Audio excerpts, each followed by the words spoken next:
Selamat datang di Kita Film. Video kali ini adalah alur cerita film horor Indonesia tahun 2017 yang berjudul Mereka yang Tak Terlihat. Sebuah film yang menceritakan tentang seorang gadis yang memiliki kemampuan melihat makhluk halus. Saraswati atau Saras adalah seorang anak indigo yang bisa melihat makhluk-makhluk tak kasat mata. Saras memiliki adik perempuan bernama Laras. Mereka berdua tinggal bersama ibu mereka yaitu Lydia, seorang single parent yang memiliki usaha kue kering untuk menyambung hidup.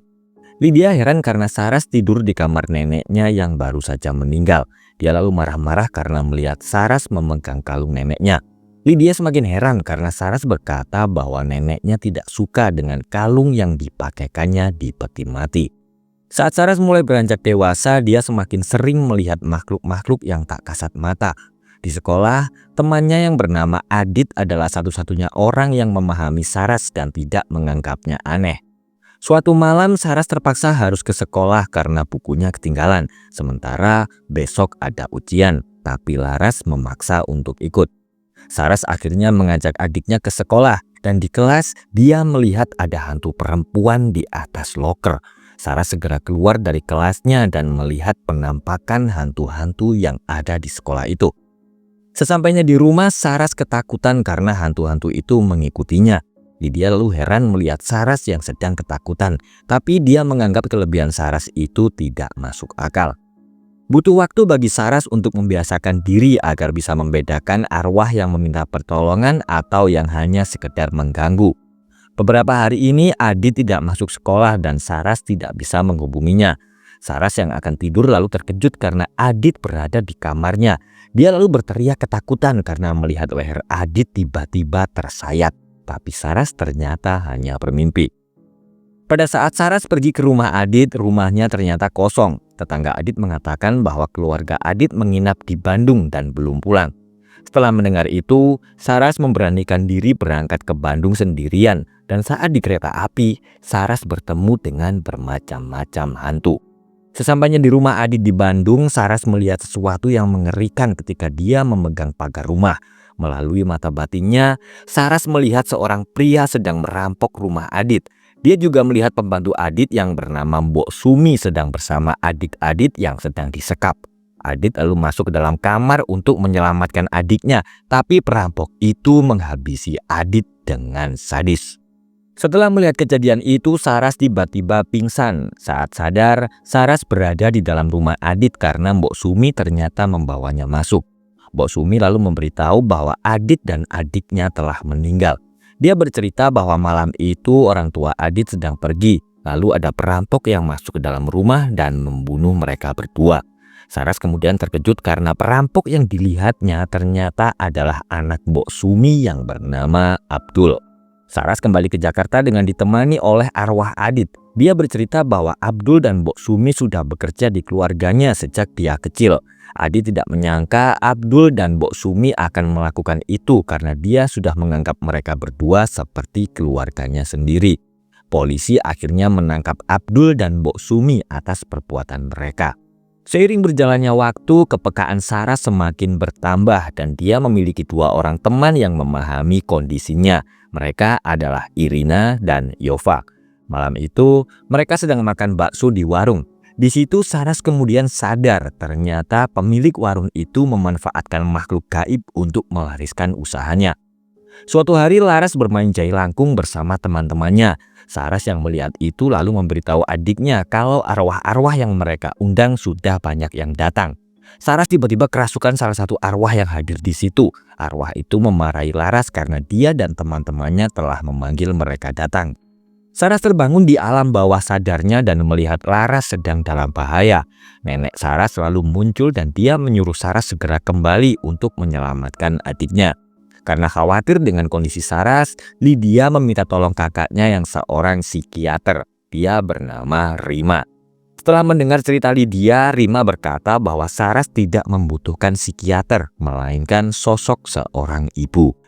Laras ke kamar Saras untuk mengajaknya makan malam, tapi Saras ternyata kerasukan arwah gadis kecil.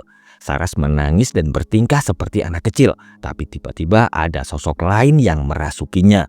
Saras kerasukan arwah penari dan Lydia kemudian mendorongnya.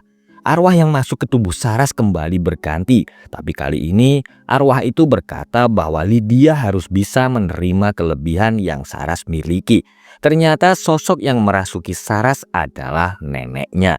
Dia menjelaskan bakat itu sudah turun-temurun di keluarga mereka.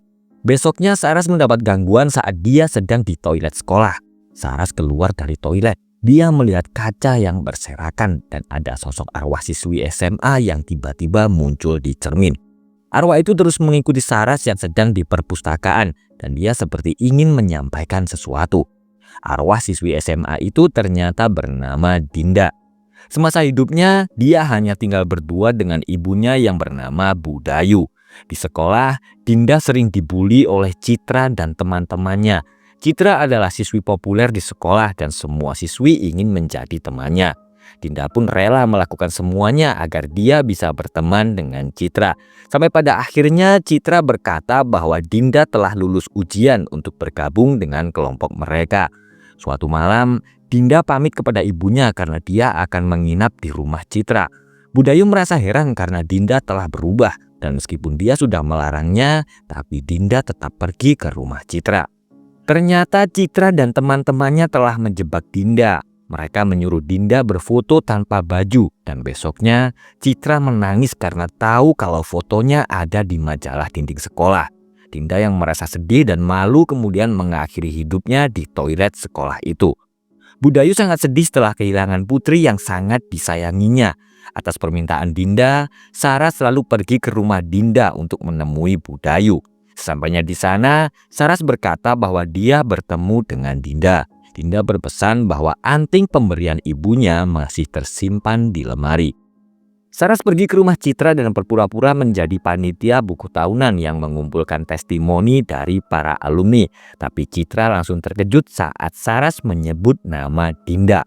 Dia terdiam dan memeluk putranya yang baru saja pulang sekolah. Keesokan harinya, Saras dan Citra pergi ke rumah Budayu.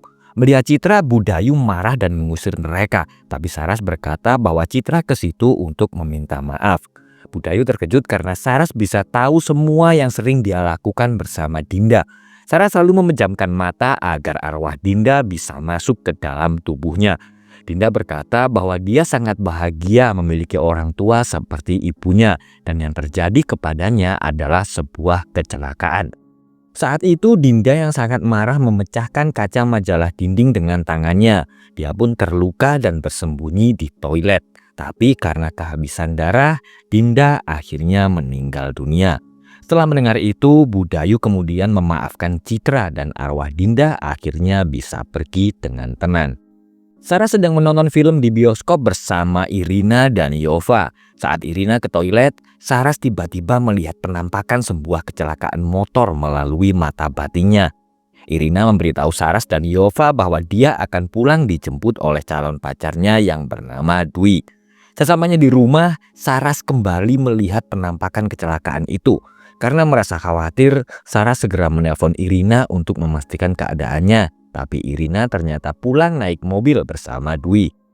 Di tengah perjalanan, mobil Dwi tiba-tiba mogok dan dia lalu menelpon sopirnya agar datang membawa motor. Saras kembali melihat penampakan kecelakaan itu. Dia lalu panik karena tahu bahwa Irina dan Dwi sedang naik motor. Saras diam-diam akan pergi menjemput Irina, tapi Lydia marah-marah dan melarangnya pergi karena hari sudah malam. Melihat kakaknya yang sedang panik, Laras lalu membantunya keluar rumah melalui jendela. Saras dan Laras segera pergi untuk memperingatkan Irina, tapi saat di tengah jalan, sebuah mobil yang melaju kencang lalu menabrak mereka. Saras terbangun dan dia langsung panik karena melihat kondisi Laras, tapi karena luka di kepalanya yang sangat parah, Laras akhirnya meninggal dunia. Sejak kematian Laras, hubungan Lydia dan Saras semakin memburuk. Mereka berdua bertengkar dan saling menyalahkan. Lydia yang sangat marah tidak mau lagi menganggap Saras sebagai anaknya. Saat Saras bersiap-siap akan pergi dari rumah, Rima lalu bercerita tentang tante Saras yang bernama Rita. Dia berkata bahwa adiknya itu memiliki kemampuan yang sama dengan Saras, tapi karena dia tidak bisa mengendalikan kelebihannya, Rita akhirnya ditemukan mati bunuh diri. Lydia yang sangat dekat dengan Rita lalu merasa bersalah karena dia telah gagal melindungi adiknya. Selama ini Lydia bersikap seperti itu karena dia tidak ingin Saras bernasib sama seperti Rita. Saras akhirnya memutuskan untuk keluar dari rumah dan dia akan hidup bersama tantenya. Sejak saat itu Saras tidak pernah lagi berkomunikasi dengan ibunya. 7 tahun telah berlalu. Saras yang sekolah di luar negeri akhirnya pulang dan bertemu lagi dengan Lydia yang tetap bersikap dingin. Saras sekarang adalah seorang wanita mandiri yang telah bekerja. Dia juga menulis sebuah buku yang berjudul Mereka Yang Tak Terlihat. Saat pulang kerja, Saras melihat ternyata Lydia memberi nama kue kering buatannya dengan namanya Saraswati. Suatu hari Lydia menelpon Saras yang sedang berada di sebuah kafe, dan itu adalah pertama kalinya mereka berdua berbicara sejak kejadian 7 tahun yang lalu. Saras kemudian meminta maaf dan Lydia memintanya untuk segera pulang. Lydia sedang menyiapkan pancake kesukaan Saras. Sementara itu, Saras yang akan pulang melihat seorang pria yang mencurigakan. Pria itu ternyata membawa bom di tasnya. Bom itu kemudian meledak dan menewaskan semua orang, termasuk Saras. Hari itu adalah 40 hari setelah kematian Saras, yaitu hari terakhir arwah Saras bisa melihat keluarga dan teman-temannya. Arwah Saras mendatangi Lydia. Dia lalu memeluk ibunya itu dengan penuh kasih sayang dan film pun selesai. Terima kasih sudah menonton dan jangan lupa subscribe channel ini untuk alur cerita film berikutnya.